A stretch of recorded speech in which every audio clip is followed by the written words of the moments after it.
जात निहाय जनगणना के निर्णय का स्वागत शहर में ओबीसी बांधवों ने किस तरह से किया, जानने के लिए नजर डालते हैं इस खबर। आज चंद्रपुर शहर में ओबीसी बांधवों ने पटाखों की आतिशबाजी कर और जश्न मनाकर जात निहाय जनगणना के निर्णय का स्वागत किया। नवे पर्व ओबीसी सर्व नवे पर्व ओबीसी जय ओबीसी जय ओबीसी नवे पर्व ओबीसी सर्व नवे पर्व ओबीसी सर्व अभिनंदन अभिनंदन केंद्र सरकार अभिनंदन अभिनंदन केंद्र सरकार।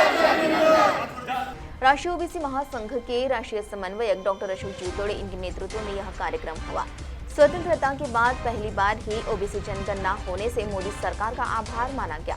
इस जनगणना से ओबीसी की सही संख्या और आर्थिक परिस्थिति सामने आएगी और जिससे उनके विकास के लिए योजना आंकी जाएगी, ऐसी अपेक्षा व्यक्त की गई। तो आइए सुनते हैं राष्ट्रीय समन्वयक राष्ट्रीय ओबीसी महासंघ अशोक जीतोड़े ने इस संदर्भ में अपनी प्रतिक्रिया देते हुए क्या कहा। आज 70 वर्षानंतर मागील तत्कालीन काँग्रेस सरकार असो किंवा इतर सरकारांनी कधीही सर्वांच्या जातींच्या निहाय जात गणना केली नव्हती।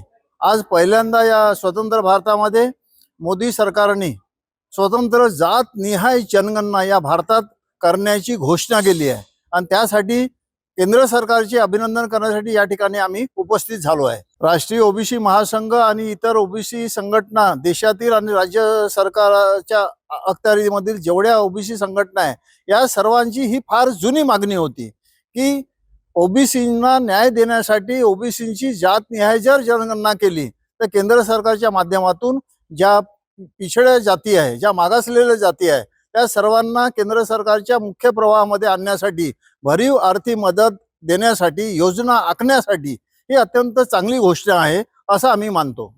तो वहीं राष्ट्रीय सचिव ओबीसी महासंघ सचिन राजूरकर ने भी इस संदर्भ में जानकारी दी। या निर्णयाचं आम्ही स्वागतच करतो।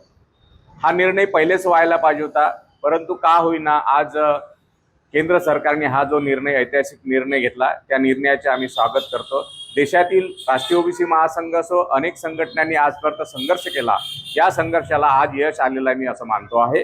आणि यामुळे आता जो आमचा बॅकलॉग आहे, आम्हाला तरतूद मिळत नव्हती, यामुळे जातीय जनगणनेमुळे आता तरतूद मिळायला लागेल, आमचा बॅकलॉग भरला जाईल आणि या निर्णयाचं मी स्वागत करतो। सीटीवी के लिए प्रतिनिधि वैभव रुयारकर की रिपोर्ट।